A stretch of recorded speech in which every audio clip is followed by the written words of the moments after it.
Gerek yok ya filtrelere. Baktım da değişik değişik filtreler, en iyisi filtresiz. Evet. Merhaba.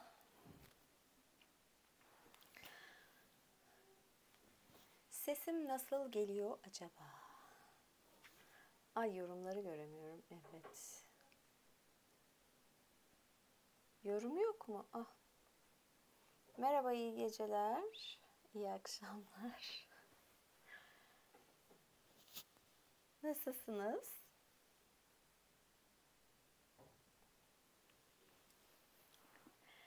Hoş geldiniz.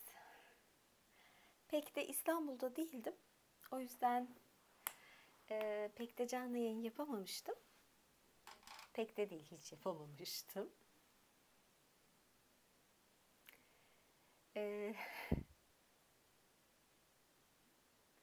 Boyum 1.68 ancak. Ay, 1.68 diyorum. 1.60 ancak. Evet, hangi masalı okuyacağıma karar vermedim zaten. Beraber karar vereceğiz. Etkileşim güzel oluyor.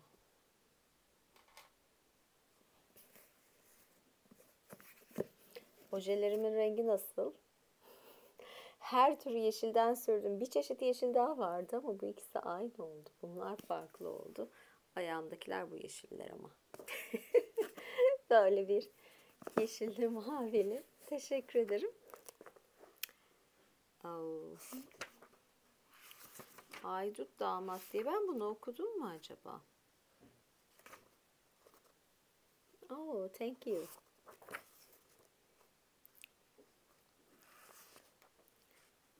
Tilkili bir masal var.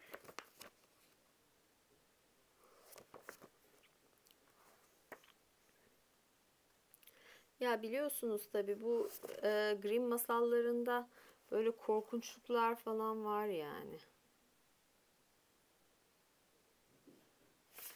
1, 2, 3, 4, 5, 7, 8. Ha, ormandaki 3 cüce. İddia Terakin okusam. Burada kaşın mı dökülmüş ya? Benim kaşlarım normaldir. Gerçek bildiğin kıl, normal kaş. Evet, ne okuyacağıma karar verdim. Ormandaki 3 Cüce adlı masalı okuyacağım.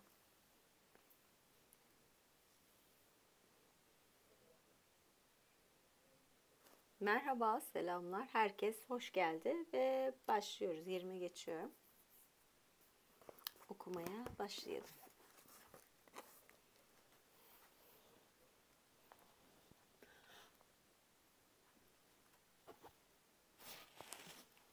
Masallar eğlencelidir ya, keyiflidir. Ben çocukken de çok severdim. Şimdi de seviyorum ya. Evet.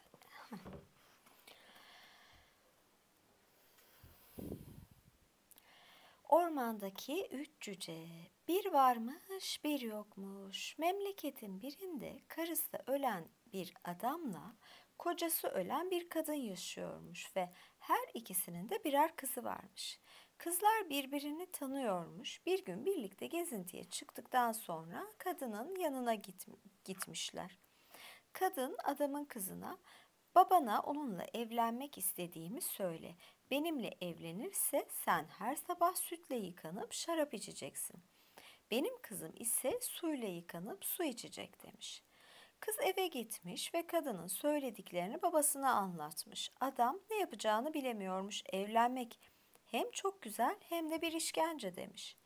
Ancak bir karar vermeyip çizmesini çıkarmış ve kızına vermiş. Bu çizmeyi al. Çizmenin tabanında bir delik var.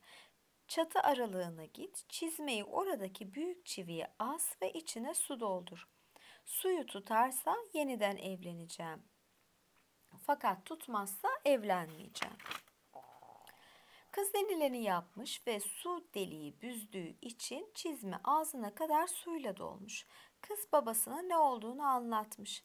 Babası bizzat yukarı çıkıp kızının anlattıklarının doğru olduğunu görmüş ve dul kadına giderek evlilik teklifinde bulunmuş. Bunun üzerine düğünleri yapılmış. Ertesi sabah iki kız kalktığında adamın kızının önünde yıkanması için süt, içmesi için şarap dururken kadının kızının önünde ise hem yıkanması hem de içmesi için su varmış. Açıkçası ben suyu tercih ederdim. Hem içmek için suyu tercih ederdim hem de yıkanmak için suyu tercih ederdim. Yani şahsen. İkinci sabah hem adamın hem kadının kızına yıkanması ve içmesi için su verilmiş. Üçüncü sabah ise adamın kızına yıkanması için ve içmesi için su verilirken kadının kızına yıkanması için süt, içmesi için de şarap verilmiş. Bundan sonraki günler üçüncü gün gibi devam etmiş. Üvey kadın üvey kızına düşmanmış ve ona yaşamı zorlaştırmak için elinden gelen her şeyi yapıyormuş. Ayrıca kendi kızı çirkin ve iğrenç bir görünüme sahipken adamın kızı güzel ve sevecen olduğu için onu kıskanıyormuş. Hep böyle olur tabii. Her yerin buz tuttuğu ve dağın taşın karla kaplandığı bir kış günü kadın kağıttan bir elbise yapıp kızı yanına çağırmış. Bu elbiseyi giy, ormana git ve bana bir sepet dolusu çilek getir, canım çekti demiş. Aman tanrım diye cevap vermiş kız. Kışın çilek olmaz ki yerler buz tutmuş ve her yer kaplı. Ayrıca neden bu kağıt elbiseyi giymek zorundayım? Dışarısı o kadar soğuk ki insanın nefesi donuyor. Rüzgar elbisesinin bir yanından girip öbür yanından çıkar ve dikenler elbiseyi daha üzerimdeyken paramparça eder. Bana karşı mı geliyorsun demiş üvey anne. Hemen yola düş ve sepeti çilekle doldurmadan gözüme gözükme. Kadın kıza bir parça da kurumuş ekmek vermiş. Bunu yolda yersin. Dışarıda soğuktan donup açlıktan öleceğini, bir daha karşına çıkmayacağını düşünüyormuş. Kız itaat ederek kağıt elbiseyi giymiş ve elindeki sepetle dışarı çıkmış. Etrafta kardan başka hiçbir şey yokmuş ve tek bir yeşil ot bile görünmüyormuş. Kız ormana gelince küçük bir ev görmüş. Evin penceresinden 3 cüce dışarı bakıyormuş. Kız iyi günler diledikten sonra çekinerek kapıya vurmuş. Cüceler girmesini söyleyince kız içeri girip sobanın yanındaki banka oturmuş. Amacı ısınmak ve ekmeğini yemekmiş. Bize de ver diye diretmiş cüceler. Tabii diye onaylamış kız ve ekmeği ikiye bölüp yarısını cücelere vermiş. Bu kış gününde o incecik elbisenle ormanda ne yapıyorsun diye sormuş cüceler. Ah sormayın diye cevap vermiş kız. Bir sepet dolusu çilek bulmam lazım ve sepeti doldurmadan eve dönmem yasak. Kız ekmeğini bitirince cüceler kıza bir süpürge vererek arka kapının önündeki karı temizle demişler. Kız karı temizlemeye gidince de aralarında konuşmaya başlamışlar. Kız çok uslu ve iyi biri, ekmeğini bile bizimle paylaştı. Ona ne hediye edelim? Birinci cüce ona her gün biraz daha güzelleşmesini hediye ediyorum demiş. İkinci cüce ona söylediği her kelimede ağzından altınların dökülmesini hediye ediyorum demiş. Üçüncü cüce ona bir kralın gelip onunla evlenmesini hediye ediyorum demiş. Bu arada kız cücelerin dediğini yapıp küçük evin arkasındaki karı süpürmüş ve karın altında ne bulmuş biliyor musunuz? Bir sürü kıpkırmızı çilek. Sepetini sevinçle doldurmuş, cücelere teşekkür etmiş, üçünün de elini sıkmış ve üvey anneye çilekleri götürmek üzere evin yolunu tutmuş. Kapıdan içeri girip iyi akşamlar der demez ağzından bir altın düşmüş. Kız bunun üzerine ormanda başına gelenleri anlatmış. Ağzından çıkan her kelimede altınlar dökülüyormuş. Çok geçmeden odanın zemini altınla kaplanmış. Savurganlığa bak, paraları yerlere atıyor demiş üvey kız kardeş. Fakat için kızı kıskanıyor. Kendisi de ormana gidip çilek aramak istiyormuş. Hayır sevgili kızım, Donup ölürsün demiş üvey anne. Fakat kız rahat vermeyince sonunda bunu kabul etmek zorunda kalmış. Kızına gösterişli bir kürk dikip giydirmiş ve eline erzak olarak tereyağlı ekmek ve pasta vermiş. Kız ormana girmiş, doğrudan küçük evin yolunu tutmuş. Üç cüce yine pencereden bakıyorlarmış. Fakat kız onlara bakmayıp tek söz dahi etmeden içeri girmiş. Sobanın yanına oturmuş ve tereyağlı ekmekle pastasını yemeye başlamış. Cüceler bize de ver diye seslenmişler. Bana bile yetmiyor, size nasıl vereyim ki diye cevap vermiş kız. Kızın yemeği bitince cüceler işte sana bir süpürge arka kapının önünü süpür demişler. Kendiniz süpürün, ben sizin hizmetçiniz değilim diye karşı çıkmış kız. Daha sonra kız kimsenin ona bir şey hediye etmeyeceğini anlayınca kapıdan çıkıp gitmiş. Peki salakmış zaten. Bencil, cimri, tembel, obur bir kız. Neyse, üç cüce aralarında kız çok kaba, kötü kalpli ve kıskanç. Ayrıca hiç kimseyle de bir şeyini paylaşmıyor. Ona ne hediye edelim diye konuşmuşlar. Birinci cüce ona her gün biraz daha çirkinleşmesini hediye ediyorum demiş. Üçüncü cüce ona söylediği her kelimede ağzından bir kurbağanın fırlamasını hediye ediyorum demiş. Yine insaflı. Üçüncü cüce ona berbat bir ölüm hediye ediyorum demiş. Bu arada kız dışarıda çilek aramış ve bulamayınca son derece mutsuz bir şekilde evin yolunu tutmuş. Ormanda olanları annesine anlatmak üzere ağzını açınca her kelimede ağzından bir kurbağa fırlamaya başlamış ve herkes kızdan iğrenmiş. Üvey anne iyice öfkelenmiş ve kocasının her gün biraz daha güzelleşen kızına nasıl bir kötülük yapacağını düşünmeye başlamış. Sonunda büyük bir kazan almış ve kazanı ateşe koyup içinde iplik kaynatmış. İplik iyice kaynadıktan sonra zavallı kızın omzuna asmış ve eline bir balta vermiş. Kız kız donmuş nehre gidip buzda bir delik açacak ve ipi yıkayacakmış. Kız denileni yapmak üzere nehre gitmiş ve tam buzda bir delik açarken içinde kralın oturduğu gösterişli bir at arabası çıka gelmiş. Araba durmuş ve kral güzel kız kimsin ve ne yapıyorsun orada diye sormuş.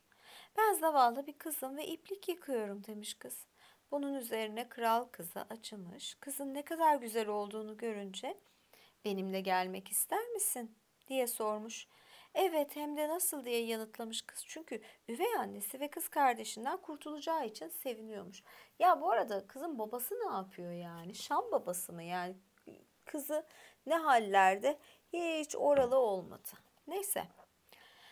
Arabaya binmiş ve kralla beraber gitmiş. Saraya varınca cücelerin kıza hediye ettikleri düğün gerçekleşmiş. Genç kraliçe bir yıl sonra bir erkek çocuk dünyaya getirmiş. Üvey anne kızın ne kadar mutlu olduğu haberini alınca kızıyla birlikte sarayın yolunu tutmuş ve ziyarete gelmiş gibi davranmış. Kralın odadan çıktığı ve odada başka kimsenin olmadığı bir anda kötü kalpli kadın kraliçeyi başından, kızı da ayaklarından tutup yataktan kaldırmış ve pencereden akan nehre atmış. Sonra çirkin kız yatağa girmiş ve annesi kızının üstünü tamamıyla örtmüş. Kral geri dönüp karısıyla konuşmak isteyince kötü kadın "Sessiz olun, şimdi konuşamazsınız, çok terli, bugün dinlenmesi lazım." demiş. Kral kötü bir şey düşünmeyip ertesi sabah tekrar gelmiş ve karısıyla konuşurken karısının ağzından söylediği her kelimede bir kurbağa fırlamaya başlamış. Oysa daha önce karısının altından altınlar dökülüyormuş. Ya tabii ağzından altın dökülen bir kadınla herkes evlenmek ister. Hani bir de güzel. Yani şimdi düşünüyorum, altın acaba gram altın mı? Kaçlık gramlar? Nasıl altın? Çeyrek mi?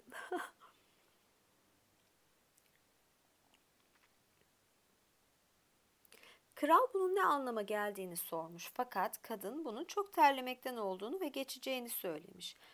O gece bir aşçı yamağı bir ördeğin bataklıktan yüzerek geldiğini görmüş. Ördek şöyle demiş: "Kral, ne yapıyorsun? Uyanık mısın yoksa uyuyor musun?" Kimse cevap vermeyince ördek konuşmaya devam etmiş. "Misafirlerim ne yapıyor?" Aşçı yamağa cevap vermiş: "Derin derin uyuyorlar." Ördek sormaya devam etmiş. Ya bebeğim ne yapıyor? Aşçı yamağa tekrar cevap vermiş. Mışıl mışıl uyuyor. Kraliçe ördek görüntüsünde yukarıya çıkıp bebeğini emzirmiş, yatağı düzeltmiş, bebeğin üstünü örtmüş ve yine bir ördek görüntüsünde bataklıktan yüzüp gitmiş. Kraliçe bundan sonraki 2 gece de gelmiş ve 3. gece aşçı yamağına git krala kılıcını eşikte 3 kere benim üstümde sallamasını söyle demiş. Aşçı yamağı kralla konuşup bunu söylemiş. Kral hemen gelmiş ve kılıcını hayaletin üzerinde 3 kere sallamış. Kılıcı 3. kere sallarken karşısında karısını görmüş. Karısı eskisi gibi sıhhatli ve sapasağlammış. Kral çok sevinmiş fakat bebek vaftiz edilene kadar kraliçeyi bir odada saklı tutmuş. Vaftizden sonra masum birini yataktan kaldırıp suya atan bir insana ne yapılır diye sormuş. Kötü kalpli yaşlı kadın, bir insan bu kadar kötüyse bir fıçının içine sokulur, fıçının kapağı çivilenir ve bir tepeden aşağı yuvarlanarak suya atılır demiş. Kral bunun üzerine kendi cezanı kendin kestin demiş. Bir fıçı getirtip yaşlı kadına kızını fıçının içine sokmuş, yaşlı kadınla kızını fıçının içine sokmuş ve fıçının kapağını çiviledikten sonra bir tepeden aşağı yuvarlayarak nehre atmış. Masal da burada bitmiş.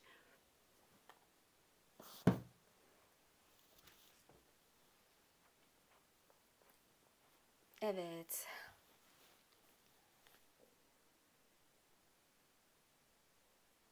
Şöyle bir. Şimdi mesajları görüyorum, yorumları görüyorum.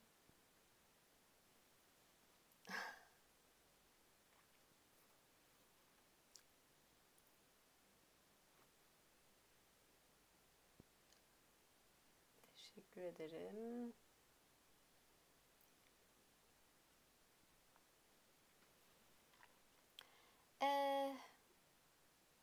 Ya biri yorum yapıyor da bu benim bilmiyorum ne tür hangi kategoriden üyem. Bu üyelik yayını değil, bir masal yayını. Şu an hiçbir şey yoktu şimdi. Detaylara bak. Evet. Herkese iyi bayramlar diliyorum şimdiden.